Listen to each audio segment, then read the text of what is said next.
Libra, before you brace yourself, before that word in the title makes your stomach tighten the way it probably already has, I want to take the whole thing apart with you slowly, piece by piece, because I think you've been handed a fear you don't actually need to carry.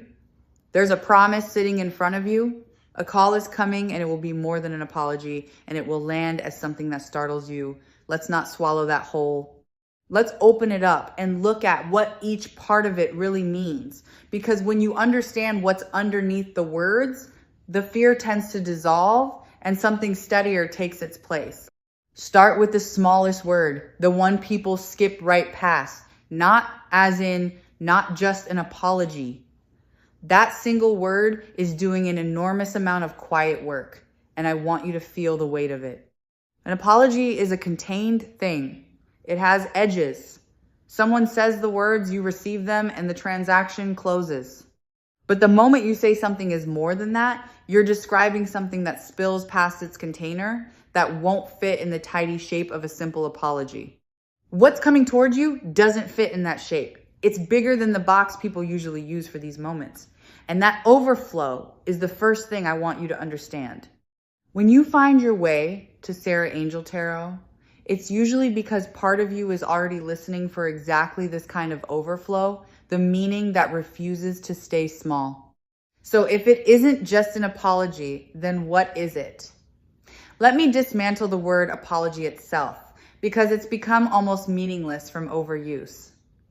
A common apology is often about the person giving it. It's a way to relieve their own discomfort, to set down guilt, to be told they're forgiven so they can feel lighter. That kind of apology asks something of you. It asks for absolution. But what's approaching you is oriented the other way entirely. It isn't reaching for relief.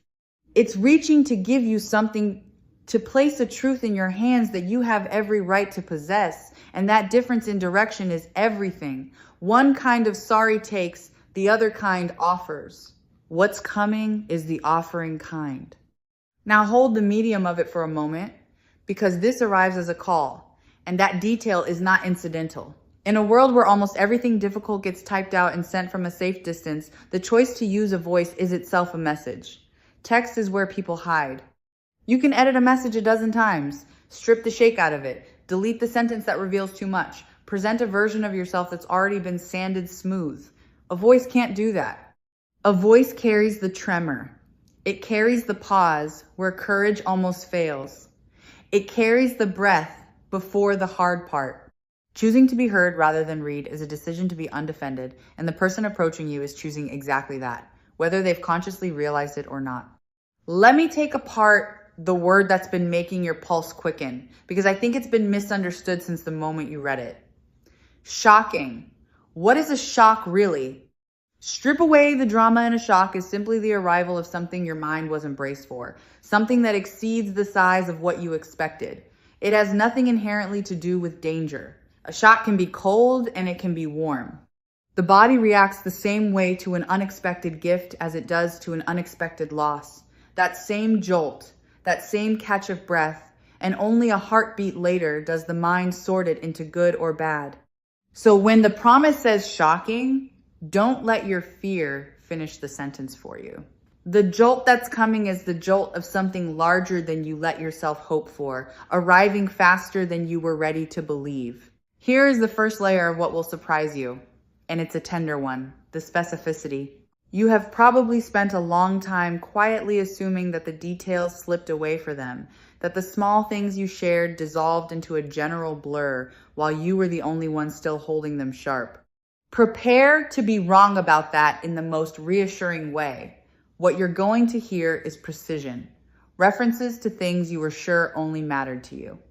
A memory produced intact with details you'd forgotten you'd even mentioned. That precision is not something a person can fake in the moment.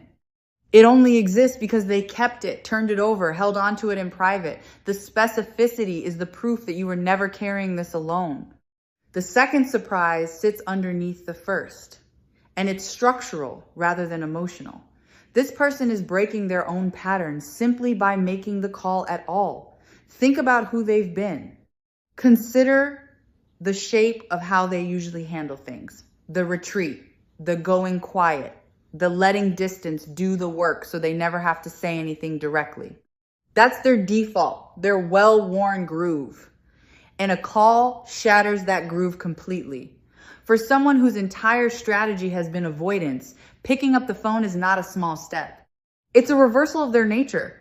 The medium alone tells you that something in them has genuinely shifted, because the old version of them would never have risked being this exposed. The call is the confession before a single word is spoken. What you won't see, but what I want you to understand, is everything that happened before the phone ever rang. A call like this is the visible tip of a great deal of invisible preparation. There were sentences spoken aloud to an empty room. There were moments the courage rose and then failed, and the phone was set back down. There was the choosing of a time, the waiting for the right window, the talking themselves into it and out of it more than once. By the time it actually reaches you, this call has already been made and unmade many times in private. What arrives is the version that finally survived all that hesitation, which means it comes to you already tested, already forged in someone's repeated attempts to be brave. There's a bravery in that dialing that I want you to notice, even as you keep every ounce of your own freedom intact. For a person who has always chosen the safer, quieter exit to voluntarily walk into a conversation where they can't control the outcome is a genuine act of courage. And you can acknowledge that courage without it costing you a thing.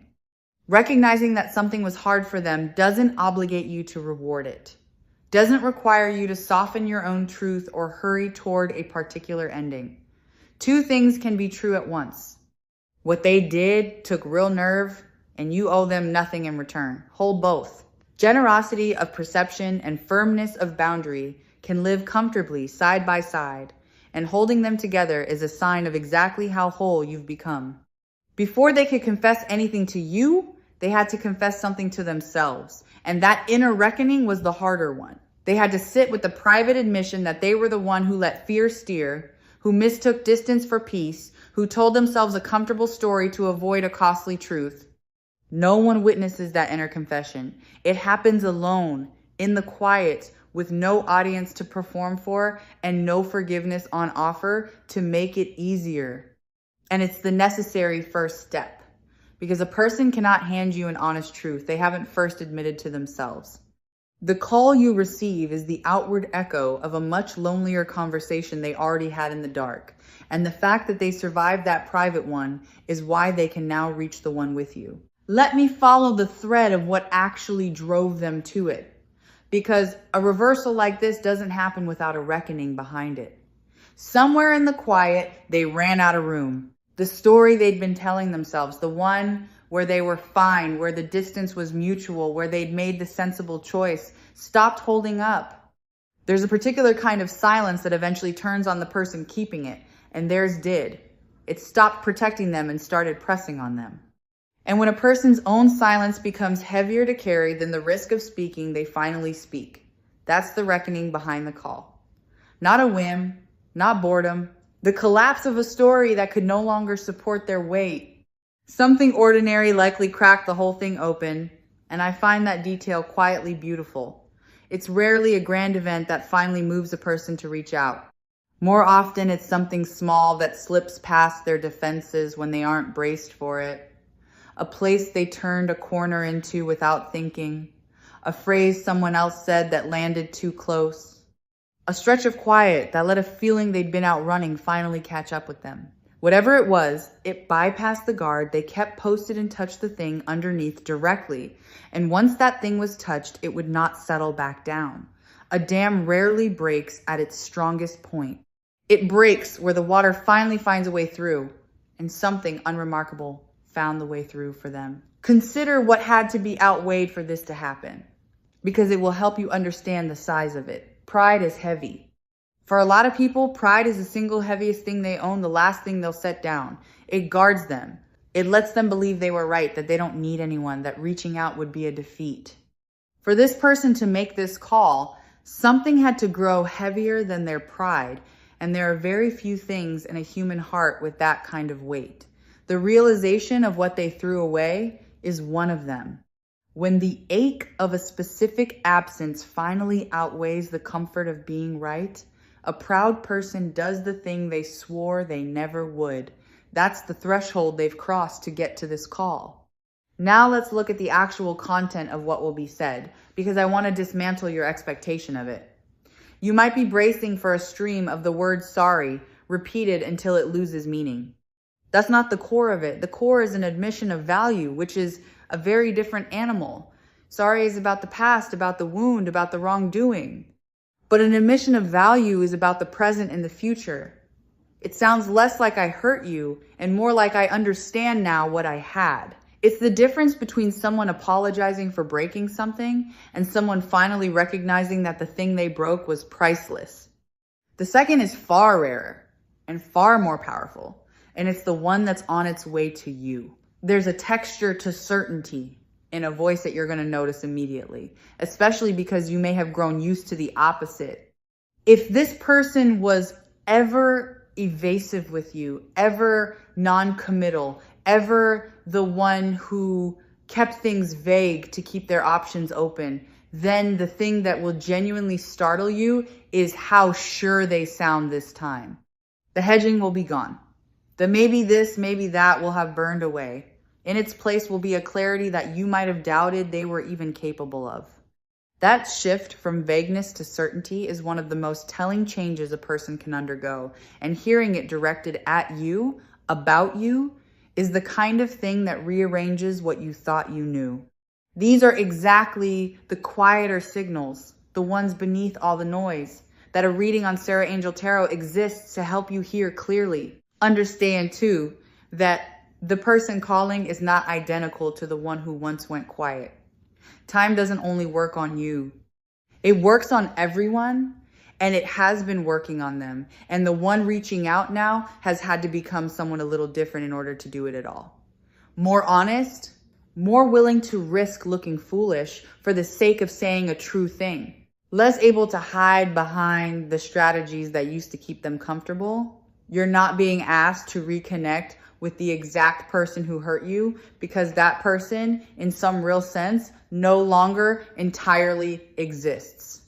The one on the line has been reshaped by the very absence they created. Whether that change is enough is yours alone to judge, but don't assume you're meeting the old version. You may be meeting someone who genuinely grew. Here's where I want to turn the whole idea of shock in a direction you might not expect. The biggest surprise in all of this may not be anything they say. It may be how it lands on you. You've perhaps imagined this moment arriving and pictured yourself undone by it, swept up, thrown off balance. But I don't think that's what's going to happen. I think the real shock is going to be your own steadiness. You're going to hear the thing you once desperately wanted to hear, and instead of falling apart, you're going to find yourself calm, grounded, almost serene, receiving it from a place of strength you didn't know you'd built. That composure will surprise you more than their words do. Let me speak to why you're more ready than you fear. Because I sense the worry that you'll be caught defenseless. You won't be the version of you that would have been ambushed by this call, that would have answered breathless and grateful for any scrap. That version has quietly been retired. In the time that passed, you did the slow work of becoming someone with your own center of gravity. So when the phone lights up, you're not going to be the person scrambling. You're going to be the person who can listen without losing yourself, who can feel the whole weight of the moment and still remain standing in it. The one who might be shaken by this call is not you. It's the one making it. There's a quiet power in the mechanics of a call that I want you to hold consciously. A call has to be answered. That means before a single word passes between you, there's a threshold that belongs entirely to you. To answer or not. To answer now or later. To let it come to you on your own terms rather than theirs. That threshold is a small sovereignty, and it's yours. I'm not telling you what to do with it, only reminding you that it exists and that it's yours to hold. The person on the other end is the one hoping, waiting, uncertain whether they'll be received. You are the one who decides. Notice how different that is from the position you may have felt you were in before. Picture the actual instant it begins, because I want you to meet it prepared rather than startled. The screen lights. A name or a number appears, and in that first half second, your whole body will react before your mind is caught up. That quick lift in the chest, that sudden sharpening of attention. I want you to know that this jolt is not a warning. It's only your system registering that something significant has arrived. Let it move through you. Take a single breath before you do anything at all. You don't have to answer on the first ring, or the second, or at all if you're not ready in that moment. The phone can wait for you far more easily than you've been made to feel you must rush toward it. Meet the moment on your own rhythm, and let that one breath carry you back to your center before you decide a single thing. Return with me to the idea of voice, because there's a layer of it I haven't opened yet. When someone speaks to you rather than writes, they hand you far more than their words. They hand you their tone, which can't lie the way text can. They hand you the speed of their speech, which quickens with nervousness and slows with weight. They hand you the places where their voice thins or catches. All of this is information, and none of it can be edited out in real time. So even before you weigh what they say, you'll be receiving a whole second conversation underneath it, the one their body is having without permission. And that underneath conversation is often the truest thing in the room. Listen, when the moment comes for the pauses, because the pauses will tell you a great deal. The silences a person leaves in the middle of a hard sentence are not empty. They're where the difficulty lives. A pause before a certain word is the sound of someone gathering themselves to say the thing that costs the most. If you hear those hesitations, don't read them as uncertainty about you. Read them as the opposite, as evidence that what they're saying matters enough to be hard. People rush through what they don't mean. They slow down and stumble through what they do. The unsteadiness will be your confirmation, not your warning. Consider why this truth insisted on arriving as a call rather than settling for something easier, because the choice reveals the intention. A message could have been sent quietly, deniably, from behind the safety of a screen. And if all this person wanted was to check a box or ease their conscience, that's the route they would have taken. But some truths refuse to be delivered from a safe distance. They demand the risk of being heard in real time, of not knowing how they'll be received, of being fully present for the response, whatever it is. Choosing the harder, more exposed channel is itself a statement about how much this matters. Easy truths get typed. The ones that count get spoken. Let me name the real headline of this whole thing. The shock beneath the shock. It's the scale of the feeling. For as long as you knew this person, you probably only ever saw a portion of what they felt, a carefully managed portion, the amount they were comfortable showing. What's coming is the rest of it, the part they kept behind the wall, and the size of it is going to surprise you because you had no way of measuring what you were never shown. People who guard their feelings don't feel less. Often they feel more and guard harder because of it. The flood you're about to encounter was always there. You're just finally going to see the true dimensions of it. Here's a turn I want you to sit with, because it flips the whole frame of the title. The most shocking thing in this exchange might be what you reveal, not what they do. When you meet their flood of feeling with calm instead of collapse, when you receive their certainty without rushing to match it, when you let them see that you have become whole and unhurried and entirely at peace, that will astonish them. They may be expecting to find you either broken or overjoyed, either of which would confirm the story that they still hold the center of your world. Finding you serene instead, kind but sovereign, is the plot twist they haven't prepared for. Your peace will be the thing that stuns the room. Let me pull one belief out into the light and take it apart too, because it may have been quietly running underneath everything. Somewhere along the way, you may have decided that if you had only been enough, they never would have gone quiet in the first place. Look at that idea directly and watch it come apart in your hands. Their silence was never a measurement of your worth. It was a measurement of their capacity in that season. And capacity and worth are entirely separate things. A person can fail to hold something precious not because it lacks value, but because their hands weren't ready for it. Your value was never the thing on trial. It held steady the whole time, whether they could perceive it or not, and the call arriving now is simply their perception finally catching up to a worth that was never actually in question. There's a specific kind of relief coming that I want to name. The relief of finally being believed by the one person whose disbelief once cost you the most. For a while, you may have carried your own account of what happened between you and quietly wondered whether you'd exaggerated it, softened it, or remembered it wrong, especially through a long silence that offered no confirmation either way. When they speak, that doubt gets answered from the outside. You'll hear your own experience confirmed in their words, the reality of what you shared spoken aloud by the very person who once made you question it. That's a quiet vindication, and you're allowed to let it land fully. You weren't imagining the depth of what passed between you. You were right about it all along, and now you get to hear it said. Think about what a call like this completes, regardless of anything that follows it. For a long stretch, you've been living with an unfinished sentence, a question with no period at the end of it, a door left ajar with nothing on the other side that you could see. That open state is exhausting in a way people rarely name. It keeps a small part of you perpetually turned toward a horizon, waiting. The call closes that. It finishes the sentence. Whatever you decide to do afterward, the simple fact of the loop being closed lets a part of you that has been standing guard finally sit down. That completion is a gift that arrives no matter what road you choose next. Let me talk about the choice that will sit in your hands afterward, because I want you to hold it lightly rather than let it press on you. Answering the call, hearing the truth, and letting it land does not obligate you to anything. Receiving is not the same as deciding. You can take in every word, feel it completely, believe its sincerity, and still take all the time in the world before you choose what comes next, if anything does. There's no clock on your response that anyone else gets to set. The confession is theirs to give. The choice of what to do with it is yours to make, unhurried, uncoerced, from your own center. Keep those two things separate in your mind, and you'll move through this with grace. Let me set the idea of forgiveness in its proper place, because the warmth of this moment invites it, and I don't want it to be misunderstood.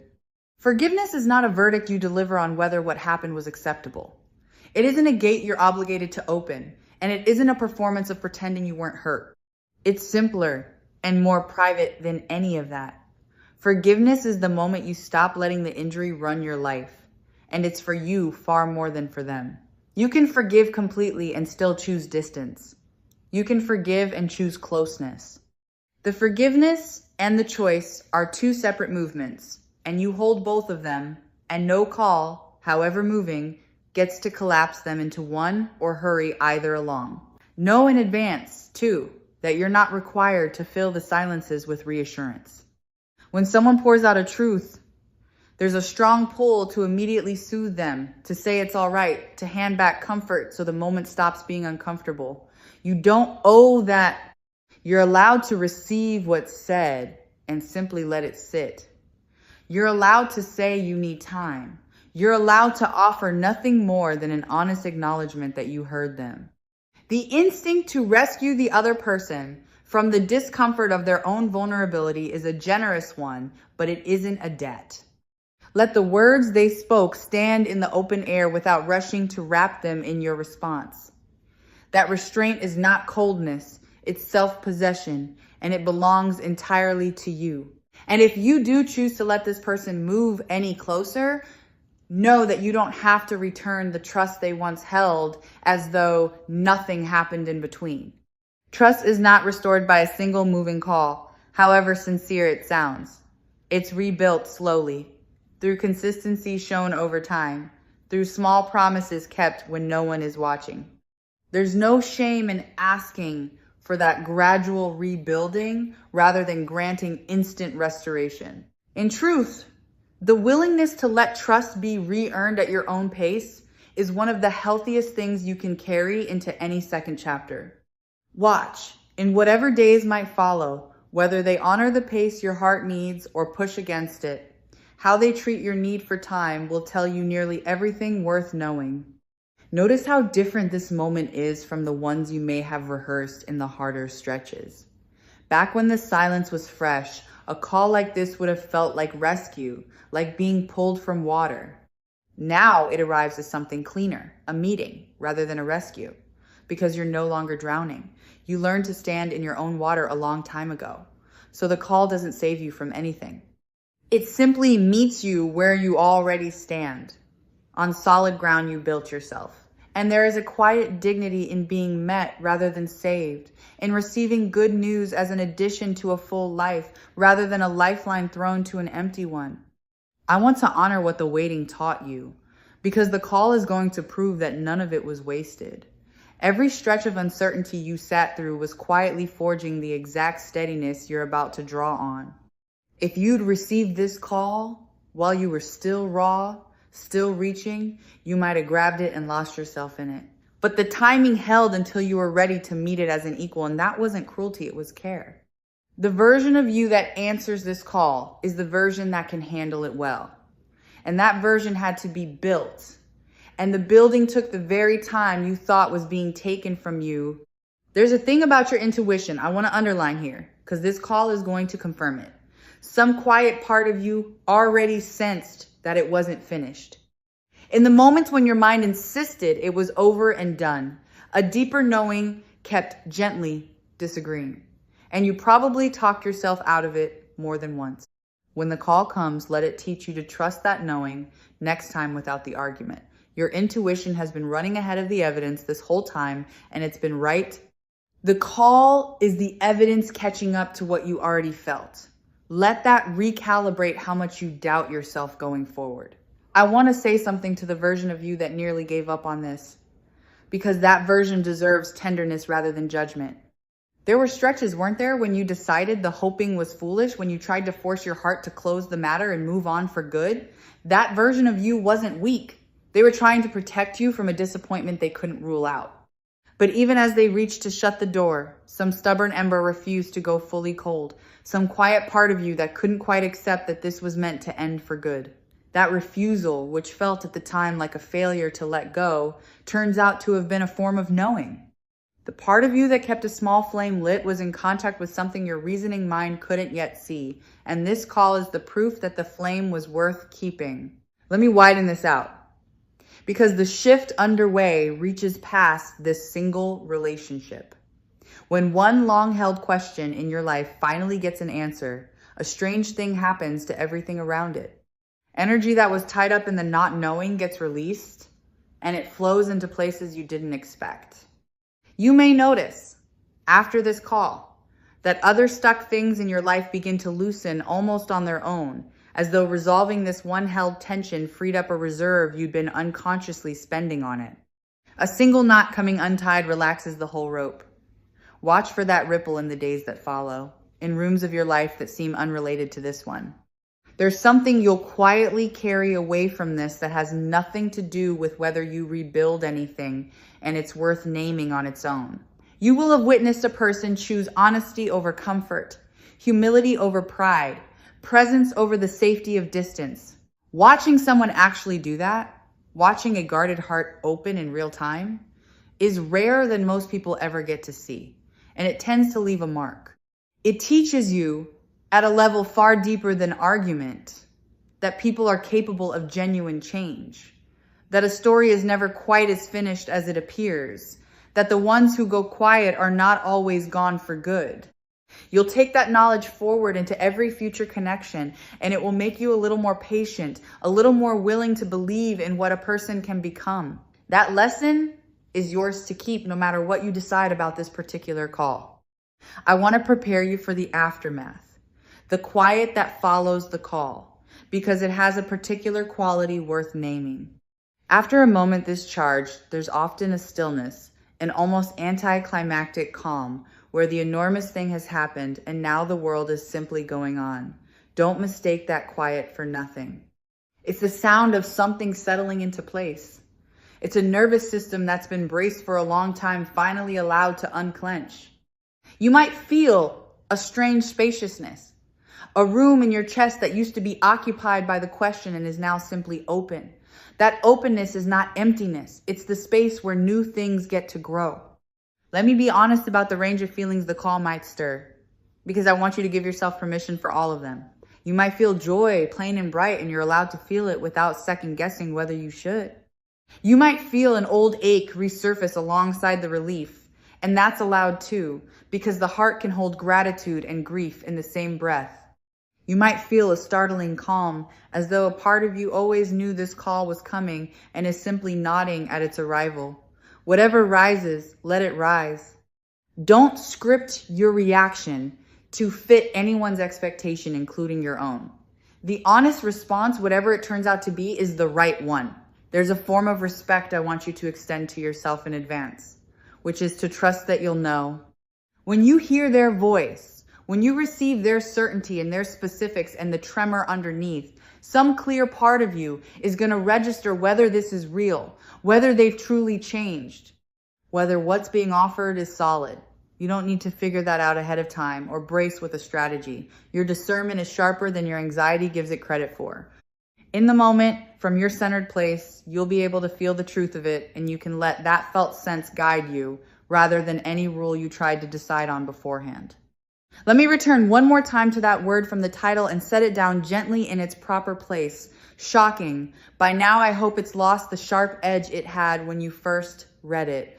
What's genuinely surprising here is not a threat and not a catastrophe.